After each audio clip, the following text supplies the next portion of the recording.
cuando queráis. Muy bien, pues yo agradezco mucho a vuestra asociación la invitación, primero a viajar hasta allá, pero el médico no me lo aconsejó y yo hice una propuesta de que pudiera ir algún colaborador mío que lo habría hecho muy bien, pero me dijeron que no, que preferían este sistema, y de lo que se trata pues es de hablar de depresión y ansiedad en un contexto de psicología clínica, ¿no? Bueno, la depresión tiene muchas caras, es muy bien conocida desde antiguo, que eso ya en el siglo XIX ya estaba perfectamente catalogada, aunque no como ahora. Esa diversidad del mundo depresivo, pues yo creo que afortunadamente hemos ido avanzando y hay clasificaciones, pues la última, la del DSM-5, que distingue entre trastorno de depresión mayor y trastorno depresivo persistente, lo que antiguamente se llamaban distimias. Bien, hay que saber que la depresión hoy probablemente sea la enfermedad psiquiátrica más extendida en la sociedad actual. Yo creo que esto es bueno saberlo porque en muchísimos casos clínicos pues que se encontrarán ustedes en que hay un trastorno depresivo. Ahora, los trastornos depresivos no son iguales, no tienen el mismo curso, no tienen la misma etiología, no tienen la misma evolución, no se puede hacer un pronóstico fácilmente y responden de forma diversa a los tratamientos. Una depresión, por otro lado, el perfil sintomático del enfermo depresivo varía mucho desde un niño, que puede tener depresión con 9 años, hasta un anciano que lo puede tener con 80 años. Y naturalmente también las diferencias que hay entre la depresión en el hombre y en la mujer. Con lo cual ya vemos que hay una constelación de variables tan intensa, tan numerosa, que si eso lo volcamos sobre lo que es una persona enferma, y la persona es un ser singular, irrepetible, único, nunca abarcable ni conocible por el terapeuta en su totalidad, no sustituible, no intercambiable. Claro, mezclamos esos dos universos, el sintomático y el clínico, etcétera, con el mundo de la persona y lo que nos sale es una cosa bastante compleja. En cualquier caso, no hay que desanimarse. Es decir, los trastornos depresivos pues conllevan un descenso de los sentimientos, del estado de ánimo, sobre todo, tristeza. A veces también se acompaña de mucha inhibición, aunque hay también cuadros depresivos en que en vez de inhibición hay agitación. Se suelen acompañar siempre de ansiedad, de eso hablaremos poco después. Hay pereza, que se podría llamar así desde el punto de vista moral, pero que desde el punto de vista clínico es apatía, indiferencia, falta por vibrar con los sentimientos que hasta ese momento se vibraban, imposibilidad de obtener placer de las cosas que hasta ese momento se obtenían, por ejemplo la anedonia. Se disminuyen las habilidades sociales y entonces cuesta comunicarse muchísimo con los demás. Hay problemas de insomnio, hay problemas de pérdida de apetito o de exceso de apetito, hay generalmente pérdida de peso, hay búsqueda de compensaciones, porque esa persona está sufriendo y como es una persona doliente, pues como sea quiere escapar del sufrimiento y eso es natural. Claro, pero si se redujera la depresión a solamente un trastorno afectivo, yo creo que nos equivocaríamos mucho. Y esto a veces es frecuente. ¿Por qué? Pues porque al final la psicología de la afectividad está mal estudiada. Es decir, pensamos que la afectividad es algo que brota en el centro del corazón, en lo profundo de la persona, y bueno, pues se siente mucho y como se siente, pues vitalmente es una cosa muy cercana. Y es cierto que la afectividad pues empapa la entera personalidad y todas nuestras obras. Pero la afectividad no se queda ahí. O sea, la afectividad tiene un fin un poco ambiguo, un poco velado, no fácilmente conocible, y es que todo afecto tiene un apunte hacia el conocimiento. Es decir, la afectividad es un modo de conocer. De hecho, cuando reflexionamos sobre nuestros propios sentimientos, se nos aparece otra manera de ser en el mundo y por tanto nos invita a conocernos mejor. Cuanto mejor nos conozcamos, tanto más y mejor podremos conducir nuestra vida. Por tanto, amar tanto a uno mismo como a los demás nos abre siempre a lo cognitivo.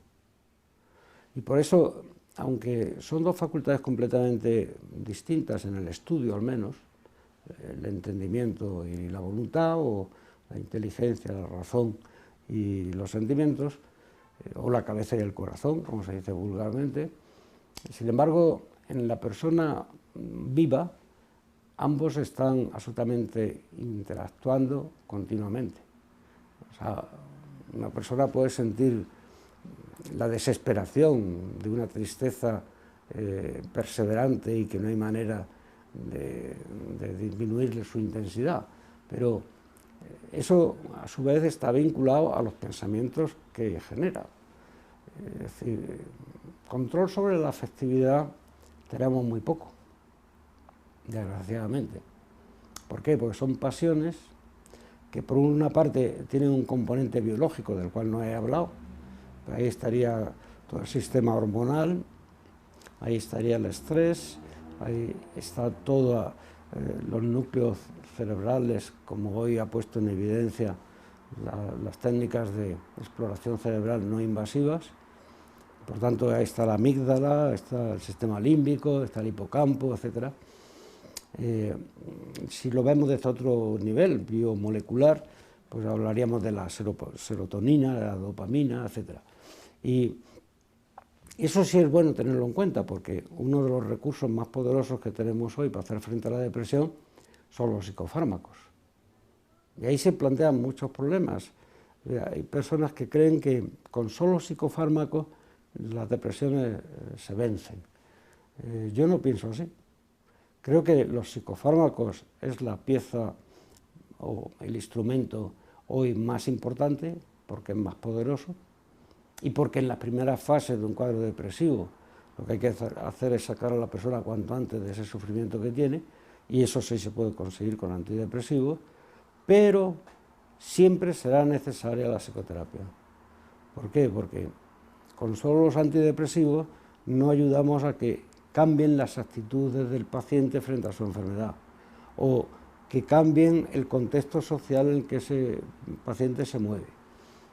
Yo he hablado de esas variables, unas que son intrapersonales y otras que son también intrapersonales, pero biológicas, no psicológicas, pero a su vez hay que hacer coincidir con otro complejo enorme, que es el mundo circundante, que es la sociedad en que vivimos. En mi experiencia, y llevo ya 50 años tratando enfermos, en mi experiencia la psicopatología ha cambiado en estos últimos 20 años muchísimo. No porque hayan disminuido la incidencia o la prevalencia de enfermedades depresivas en la sociedad contemporánea, sino que eso yo creo que se mantiene bastante estándar. Y de eso también se podía hablar, de la epidemiología de la depresión en el mundo. Yo me acuerdo de un trabajo que hice con 76 colaboradores en toda España, una epidemiología de la depresión infantil en niños y niñas de 8 a 12 años. Bueno, nos llevó 3 años de trabajo, porque estudiamos 2.600 niños y niñas. Y trabajamos con muestras de Barcelona, de Galicia, de Andalucía, de Madrid y de Valencia. Pero bueno, lo que salió, está publicado en la epidemiología de la depresión infantil, lo que salía era muy alarmante, porque en España en esos años no se hablaba todavía de depresión infantil.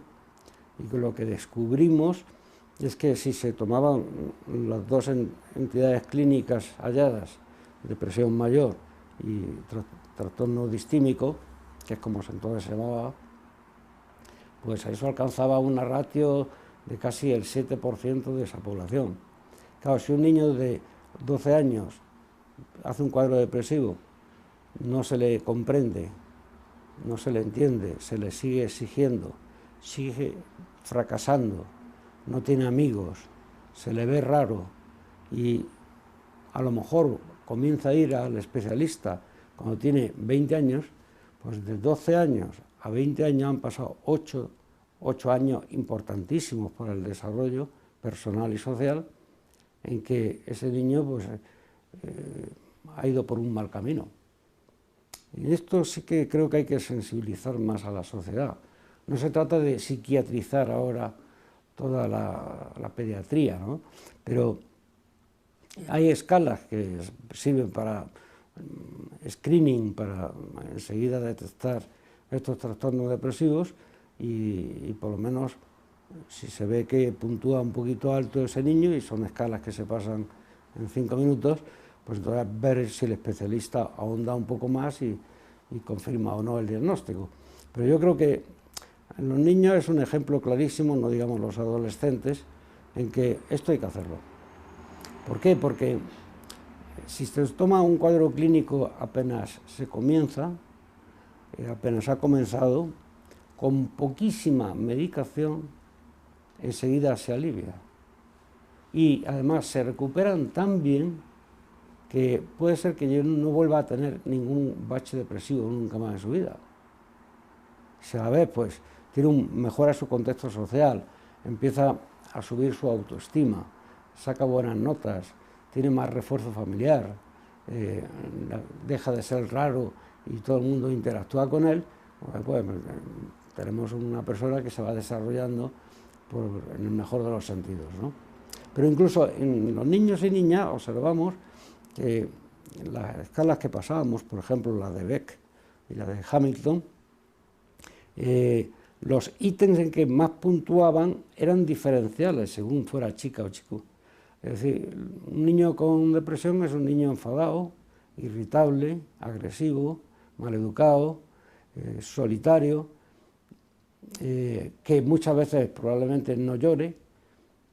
En cambio, un cuadro depresivo que empieza en una niña de 12 años, pues es lo que es más evidente es la tristeza, el ponerse a llorar por cualquier cosa, su enorme sensibilidad, todo le afecta, cualquier cosa que se le diga, como es muy susceptible, muy sensible y muy vulnerable, por consiguiente, se viene abajo. No tiene buen contacto, buen feeling con las chicas de su edad, piensa que ella es la más fea o que es la más tonta o que es la que... Es decir, esa diferencia ya incluso en los cuadros depresivos, en los niños y en las niñas, es muy amplia, ¿no? Esa diferencia se va a seguir manteniendo en los adultos, hombres y mujeres. De hecho, la tasa de prevalencia que se da en el cuadro depresivo hoy en la mujer en el mundo está entre 2 o 3 veces la incidencia que hay en el hombre, menos, y eso es un misterio que por lo menos los epidemiólogos no han sabido resolver, por qué en la India no hay esa diferencia entre depresiones de incidencia entre hombre y mujer, sino que los dos salen como la misma tasa. Bueno, alguien ha dicho que quizás como la mujer tiene un entrenamiento en frustración mayor que el hombre, porque allí es una sociedad muy misógena, y entonces ese entrenamiento le permite tener una resiliencia superior al varón, y eso a lo mejor haría de un filtro. Bueno, por otro lado, hay autores también que justifican la doble incidencia en la mujer que en el varón, en la cultura occidental, de depresión, achacándolo un poquito a la menstruación y a los cambios hormonales que tiene la mujer. Creo que son dos hipótesis manejables, interesantes, pero hay que verificarlas, entonces eso es lo que no está verificado, ¿no? Y lo mismo también en la tercera edad, donde las depresiones son muy frecuentes, es decir, que hay geriatras que sostienen hoy que el 40% de las personas mayores de 70 años tienen un cuadro depresivo. Claro, eso, teniendo en cuenta que España tiene 9 millones de personas mayores de esa edad, pues si el 40% tienen depresión, tendrían que estar llenas todas las consultas de psiquiatría y psicología, y sin embargo no están llenas, ¿no? No sé si será una exageración de los geriatras o no. En mi experiencia, yo creo que sí es muy frecuente, especialmente en aquellas personas que tienen enfermedades degenerativas o que tienen déficits importantes que le impiden pues, seguir adelante con la vida de relación social que tenían, o en personas que tienen enfermedades crónicas, porque claro, la cronicidad hace también que se adapten más a todos esos déficits, pero a su vez que el estado de ánimo no se recupere nunca, ¿no? Por consiguiente, yo pienso que es otro tema también a enfocar, porque en el caso de los ancianos hay que manejar la medicación casi igual que con los niños pequeños, o sea, dosis muy bajas y son suficientes, porque con esa pequeña dosis enseguida se alivian, ¿no? Por consiguiente, es un mundo que, como se ve, es enormemente complejo, muy variado, muy amplio. ¿Y por qué decía yo antes que había cambiado tanto la psicopatología? Yo creo que ha cambiado porque ha habido un vuelco cultural, me refiero a España sobre todo, como formando parte de Europa, aunque esto se puede generalizar a Europa y a toda la cultura occidental. Ese vuelco cultural ha consistido en muchas cosas. Por una parte, la globalización de los mercados, de otra, la carestía de la vida. En tercer lugar, el enriquecimiento de las personas o de las familias ricas es cada vez mayor y la pobreza de las personas pobres es también cada vez mayor. Es cierto que la globalización ha ayudado a salir de la pobreza en estos 10 últimos años casi 20 millones de personas, lo cual es muy importante, pero también es verdad que la desigualdad es cada día mayor. Y en cualquier paper norteamericano lo primero que te dicen es que la depresión tiene que ver también con el poder adquisitivo y el tener una vida saludable, ¿no? Si es una vida llena de preocupaciones, de estrés, de frustración, si voy a llegar a final de mes, pues eso también cambia las cosas, ¿no? Si a eso se le añade, pues, la crisis de autoridad en todo el mundo, la destrucción de la familia cada día son menos familias intactas, casi todas son familias disfuncionales. El poco tiempo que los padres pueden dedicar a los hijos, y hay muy poca interacción padres-hijos, con lo cual los modelos que podrían servir para la buena identidad de chicos y chicas, pues también se ha roto. El enorme consumismo que hoy se entiende como un valor de calidad de vida. Aunque si a eso le añadimos la tecnología, que cierra todavía más a las personas cuando se usa mal y hace que sean personas más individualistas, más herméticas, que haya menos encuentro, y la persona es un ser que necesita coexistir con los demás, es decir, necesita compartir. Ninguna persona es una isla cerrada en sí misma, porque ¿para qué le sirve a una persona quererse a sí misma si nadie le quiere? ¿O para qué le sirve a una persona querer mucho a todas las personas si tampoco nadie le quiere? ¿O para qué le sirve a una persona que todo el mundo le quiera si él o ella no quiere a nadie? Ya se ve que ahí es donde hay una falla, que eso está rompiéndose en estos momentos, ¿no? Si a eso además añadimos el consumo de droga y alcohol, y todo eso, con todas las adicciones que hay alrededor, lo metemos en la coctelera, y entonces resulta que ya no estamos tratando a un chico o a un adulto con un cuadro depresivo, sino un adulto que tiene un cuadro depresivo, pero que resulta que se ha divorciado 2 veces, que la novia que actualmente tiene, dice así, probablemente le pueda dejar y tiene el temor de que le deje, de que se siente culpable porque no ha tenido casi ningún contacto con sus hijos, de que en el trabajo pues hay recortes y no sabe si la empresa va a quebrar y entonces va a ir a la calle y se va a quedar en el paro. Empezamos a añadir factores y claro, yo creo que los especialistas en psicología clínica no podemos atender a todas esas dimensiones a la vez, ¿no? Podemos atender el cuadro depresivo y en la medida que se pueda, yo creo que es un deber de justicia, ayudarle pues a todo lo demás, pero ayudarle no significa solucionar el problema lo tiene que solucionar esa persona, ¿no? Y eso hace que las consultas ahora se alarguen muchísimo más que hace 20 años. Yo tengo personas en seguimiento en que llevo con ellas a lo mejor 30 años, porque son personas con depresiones crónicas, y antes en una sesión de seguimiento, pues en media hora ajustábamos todo y todo le iba muy bien. Actualmente a lo mejor me lleva hora y media. ¿Por qué? Porque hay que hablar de todos los otros factores. Claro, todo esto complica muchísimo la asistencia clínica, ¿no? Y yo lo digo porque me parece que es interesante que el clínico por lo menos tenga en la memoria estas otras cosas, porque si no, yo creo que haríamos una mala práctica. Es decir, si nos dedicamos solamente a tratar la depresión, pues me parece que no conseguiremos nunca aliviar al paciente, porque o ajustamos todo el ensamblaje que rodea a esa enfermedad, y probablemente donde hay muchos de los factores etiológicos y causales, y eso hay que entrar, o entonces hacemos una práctica muy superficial y por tanto no buena.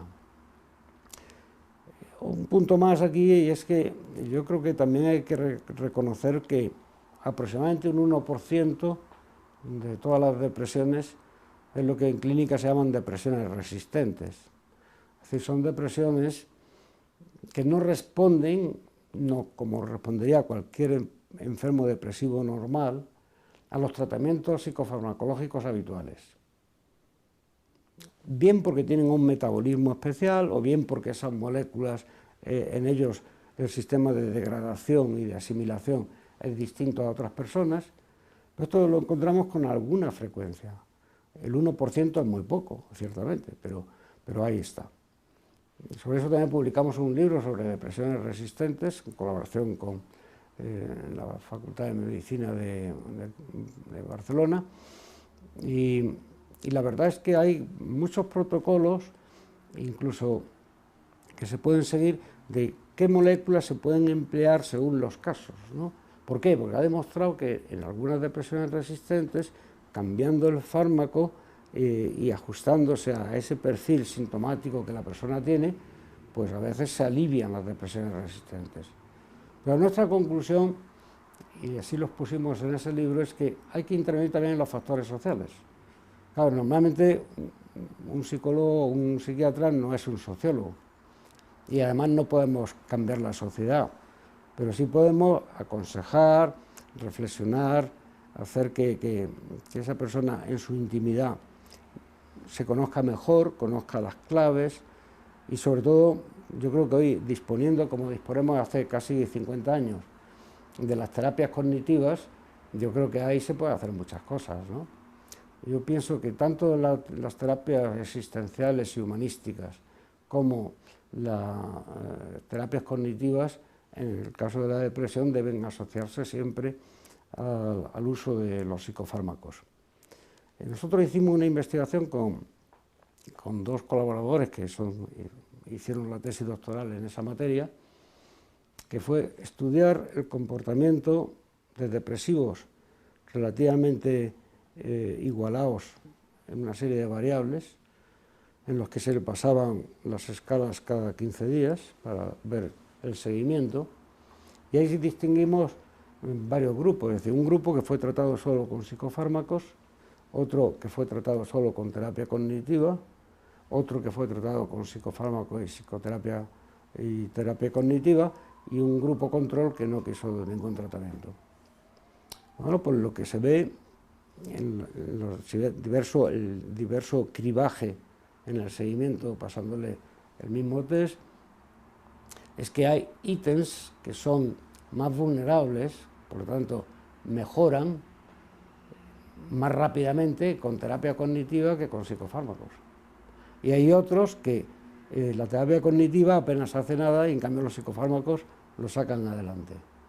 Bueno, como son dos trabajos, están publicados allá por el año 1995, pues bueno, si alguien lo puede leer, pues lo busca y lo encuentra seguramente, ¿no? Con esto que quiero decir, pues que hay que asociar en cada caso, teniendo en cuenta que toda terapia está al servicio del paciente y por tanto no está el paciente al servicio de la terapia que conoce el especialista, y eso hay que saberlo para ser honrado. Como las terapias están al servicio del paciente, también el terapeuta está al servicio del paciente.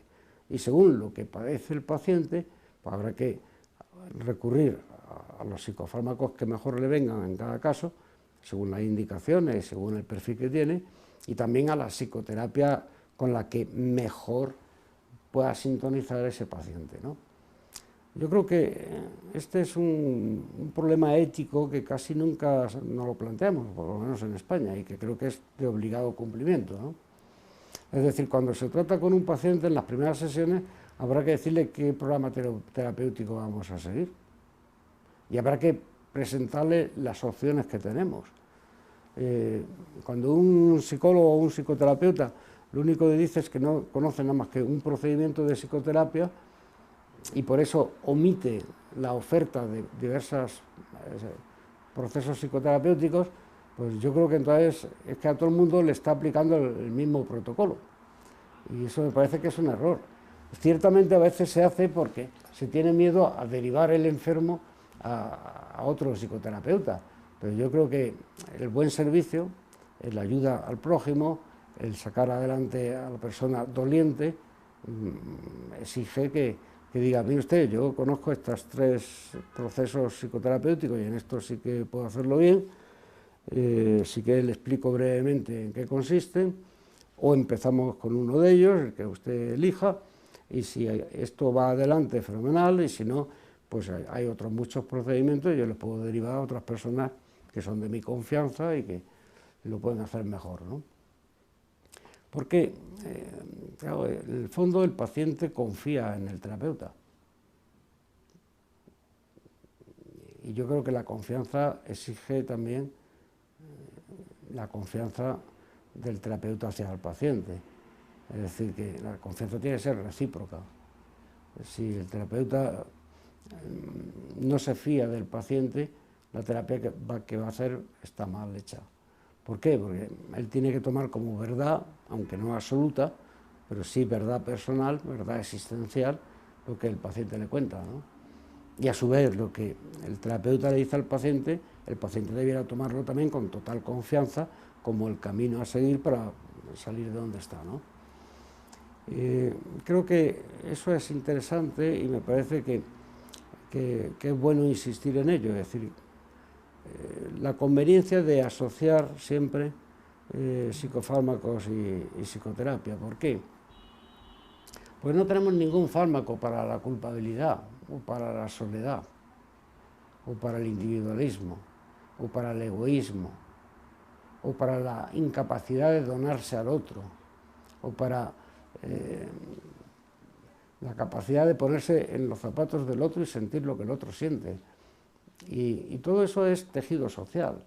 Sí, en el fondo, cuando tratamos a un paciente, estamos reforzando el que la sociedad sea más justa, más habitable, que tenga más calidad humana.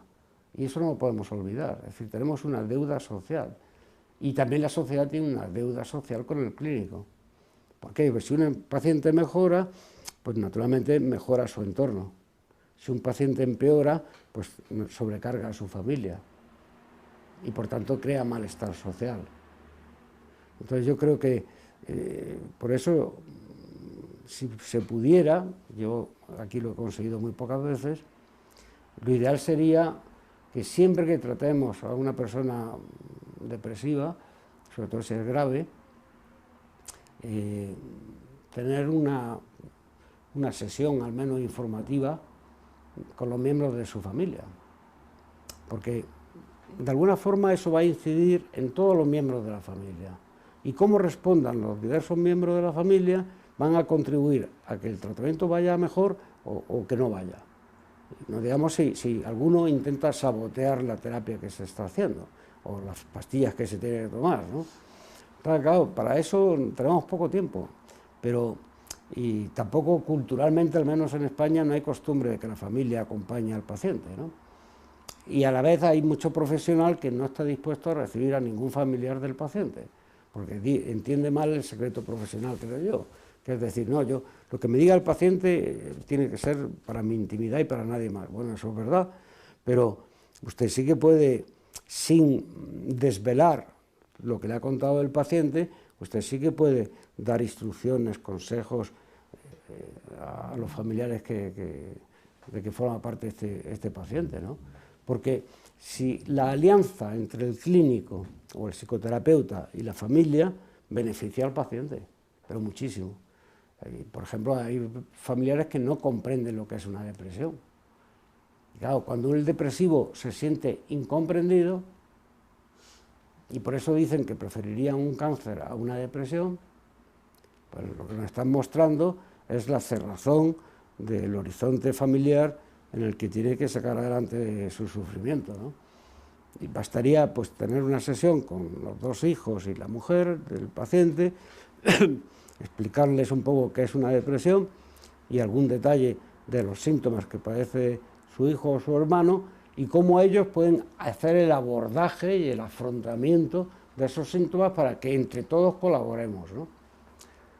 O sea que, como se ve, hay muchísimo trabajo y siempre nos quedamos cortos y nunca llegamos del todo.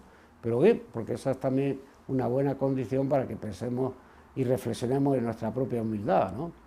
Yo, desde mucho tiempo atrás, cuando era más joven y veía a un paciente, yo no pasaba enseguida a ver el siguiente, sino que hacía una pausa de 5 o 10 minutos y entonces apuntaba en la historia del paciente, apuntaba qué no he hecho bien, qué he podido hacer mejor, qué preguntas todavía no he formulado, qué dudas tengo.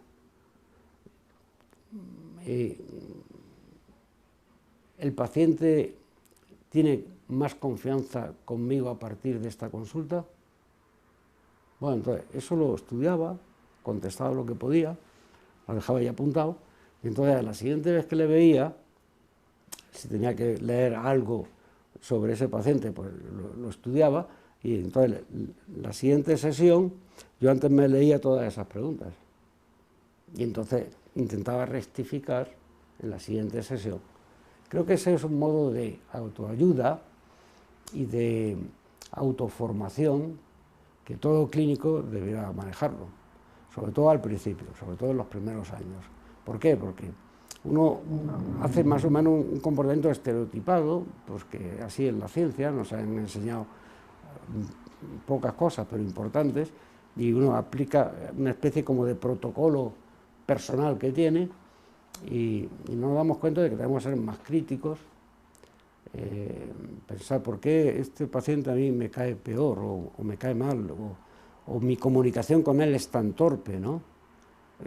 O sé cuáles son sus puntos fuertes en que yo me pueda apoyar para hacer fuerza ahí y neutralizar los puntos débiles que también tiene. Es decir, tenemos muchas posibilidades, muchas estrategias, y sabiendo que aquí podemos llegar a una situación límite, porque hay cuadros depresivos en que las ideas o pensamientos suicidas, la posibilidad de una autolisis es muy grande. Y aquí no jugamos muchas cosas, claro. Ciertamente que hoy se puede hacer una relativa anticipación de por dónde va a ir con esas ideas, ¿no? Por tanto, se puede hacer una cierta predicción, porque hay test que se pueden emplear para manejar también los intentos de suicidio, etc. Pero claro, cada intento es distinto en cada persona. Muchas veces puedes llamar una llamada de atención, otras veces es simplemente que ya no puede aguantar más el sufrimiento y por ahí explota, ¿no? Pero bueno, todo esto no se nos puede ir de las manos, ¿no? A pesar de todo eso, tampoco hay que culpabilizarse, porque si una persona trata a muchísimos pacientes y muchos de ellos con trastornos depresivos con síntomas psicóticos, pues que también es frecuente, o un trastorno bipolar, donde es mucho más frecuente también los intentos de suicidio, pues a lo mejor algún paciente se suicida, pues si hemos hecho todo lo que podíamos, pues nos tenemos que quedar tranquilos, ¿no? ¿Por qué? Porque muchas veces con esa culpabilidad lo que haríamos sería afectarnos nosotros gravemente y afectar más la terapia que estamos haciendo, ¿no? Y por tanto no hacer buena terapia, ¿no? Pero sí hay que poner los medios y saber qué podemos decirle a una persona que nos dice que muchas veces piensa en morirse. Bueno, pensar en morirse cuando uno sufre es relativamente normal.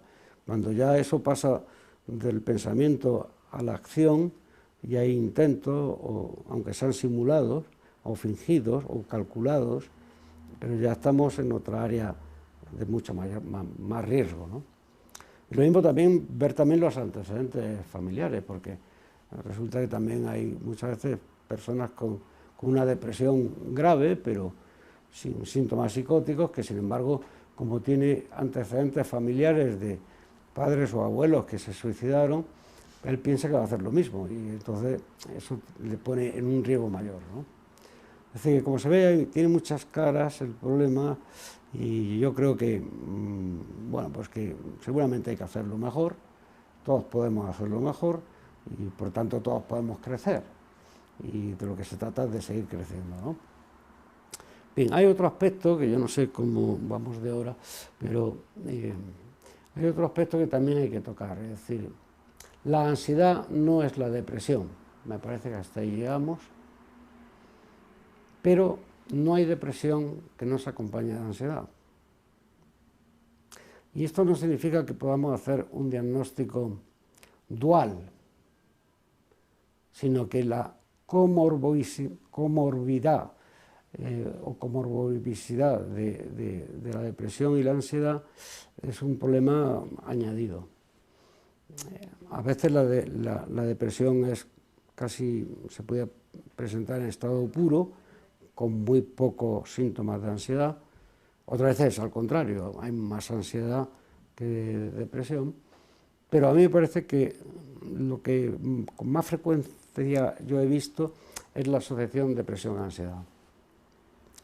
Claro, la ansiedad con los ansiolíticos, sobre todo los poderosos ansiolíticos que hoy tenemos, pues también se puede resolver fácilmente, pero yo creo que hay muchas estrategias, sobre todo en el caso de la ansiedad, más de tipo de relajación, entrenamiento autógeno, etcétera,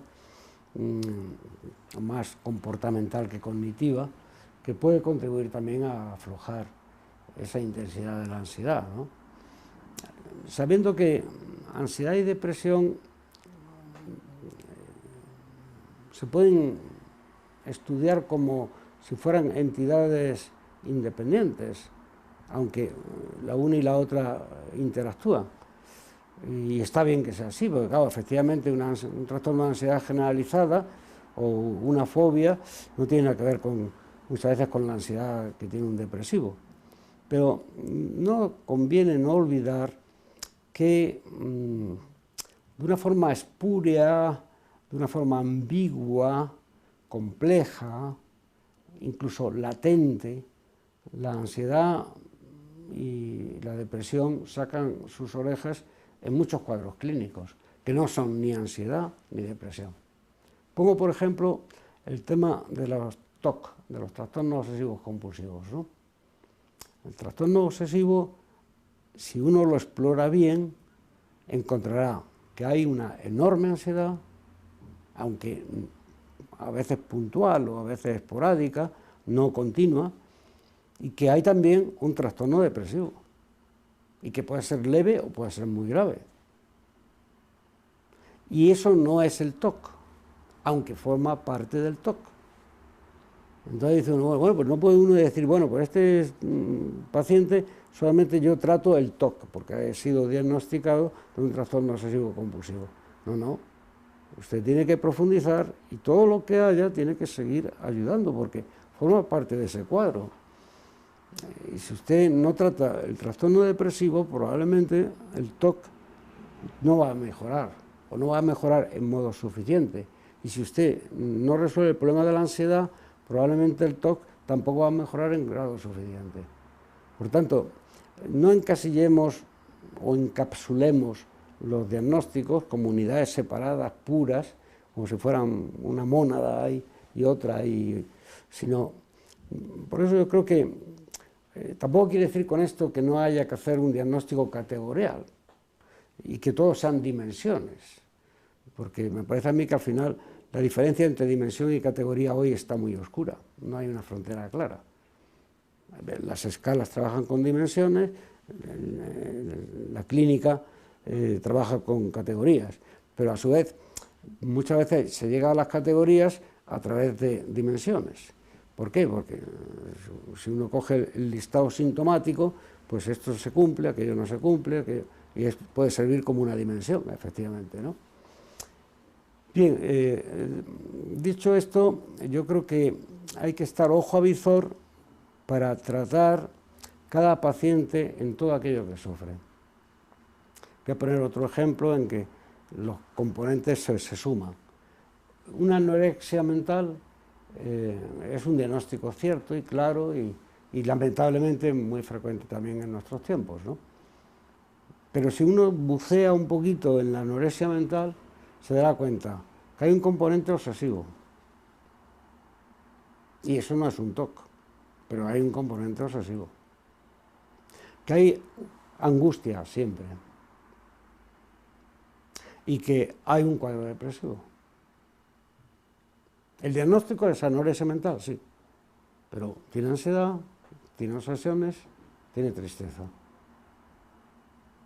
Y por tanto, lo importante, es muy importante que coma, sí, es muy importante que llegue a una dieta equilibrada, sí, es muy importante que no tome diuréticos para hacer pis y así perder peso, es importante que duerma 8 horas, es importante que no se pase la noche haciendo ejercicios físicos para adelgazar, es importante que no vomite después de comer, todo eso es anorexia, ¿de acuerdo? Es muy importante, pero hay que revisar qué pasa con cuáles son sus ideas obsesivas, qué nivel de ansiedad tiene, qué nivel de tristeza y cómo ha pegado un descenso a la autoestima, siendo una persona, por lo general, muy brillante, enormemente lista, muy trabajadora, muy competitiva, y que sin embargo ahora está encapsulada en pensar que su esquema corporal lo tiene alterado y que a veces se ve gruesa, a veces se ve delgada, y resulta que a lo mejor lleva 6 meses sin tener menstruación y que tiene un peso de 38 kilos. Y que hay un 6% de estas pacientes, digo pacientes porque son más numerosas en chicas que en chicos, aunque el chico va subiendo también la tasa, hay un 6% de estas chicas que mueren por la gravedad. O sea que estamos... Es decir, yo entiendo que debemos respetar la nosología, porque no soy iconoclasta ni anarquista de nada, ¿verdad? Pero un poquito sí, yo creo a veces, pero hay que respetarla. Pero hay que saber que muchas veces los pacientes son mucho más complejos y distintos que lo que dice la nosología. Y lo que se trata no es de, en plan académico, poner un diagnóstico que sea absolutamente irrefutable. No, lo importante es que hay una persona que sufre y que hay que sacarla adelante. ¿Que habrá que poner un diagnóstico? De acuerdo, pero sabiendo que ese diagnóstico tiene muchos hilos que también nos competen a nosotros tratarlo y que habrá que ajustar el procedimiento, ¿no? O también pasa mucho en las psicosis atípicas juveniles, el componente obsesivo en algunas de ellas se da y en otros se da el componente depresivo. Luego, la ansiedad psicótica es mucho más grave que la ansiedad neurótica, se llamaba antiguamente, ¿no? Diríamos que la ansiedad generalizada, ¿o qué? ¿Por qué? Porque la ansiedad psicótica, junto con los procesos alucinatorios o delirantes que tiene, es un nuevo mundo en el que el sujeto pierde sus referencias, se desorienta y queda confundido. Y claro, eso queda confundido por el brote psicótico que tiene y por las ideas delirantes o alucinaciones que pueda tener. Pero además de estar confundido, tiene una ansiedad como resultado o como causa de esa confusión o acompañante a esa confusión. Entonces, claro, esto tampoco se puede obviar, ¿no? Es decir, que como vemos, la nosología nos ayuda mucho. Hay mucha crítica, yo creo que ha sido la crítica más intensa de toda la historia de la psicopatología, la que se ha hecho al DSM-5, y está bien hecha. Yo mismo he elaborado muchos informes y propuestas de cuando aquello se estaba gestando, pero hay que afirmar que una vez aprobada esa nosología habrá que seguir trabajando para mejorarla, pero habrá que también tener cierto respeto a esa nosología, aunque hay muchos criterios políticos, eso lo sabemos. La ciencia la hacen los hombres son animales políticos, y según los acuerdos que toman, pues así se hacen las clasificaciones, ¿no? Pero yo creo que a la hora de tratar un paciente, lo que importa es el paciente, no la nosología. Lo que importa es que el paciente alivie su sufrimiento, no que el profesional quede bien. ¿Por qué? Porque no están en paridad el paciente y el terapeuta. Hay un desajuste, hay una diversa altura. Y por tanto, es el terapeuta el que tiene que bajarse todavía más que el paciente para que el paciente flote. Y en el fondo, el terapeuta, ¿qué es lo que hace? Ayudar, no sustituir, eso no se puede hacer. Ayudar, contribuir a que esa persona que por infortunio, porque Dios ha querido, porque ha cometido un mal uso de su libertad, por lo que fuere, nosotros no debemos juzgar. Está deshaciendo su vida y va por un camino en que se está deshaciendo como persona. Nosotros lo que tratamos es de ayudarle a que se rehaga, pero se rehaga él mismo. Nosotros le ayudamos, pero el que se tiene que rehacer es él mismo, que es la manera de no crear dependencias, de que no tenga que ir después a otro o al mismo psicólogo durante toda su vida, etc. Sí, en el fondo, ¿el terapeuta qué es? Pues una persona que debe ser lo más sensata posible, tener un sentido común, si puede, aplastante, tener los mayores conocimientos posibles también, por lo tanto hay que seguir estudiando todos los días, y si no se está dispuesto a estudiar todos los días, no lo haremos bien, y que tenga la capacidad, y si no, pues tendrá que pedirla, de ponerse de alfombra para que el paciente esté más alto que él.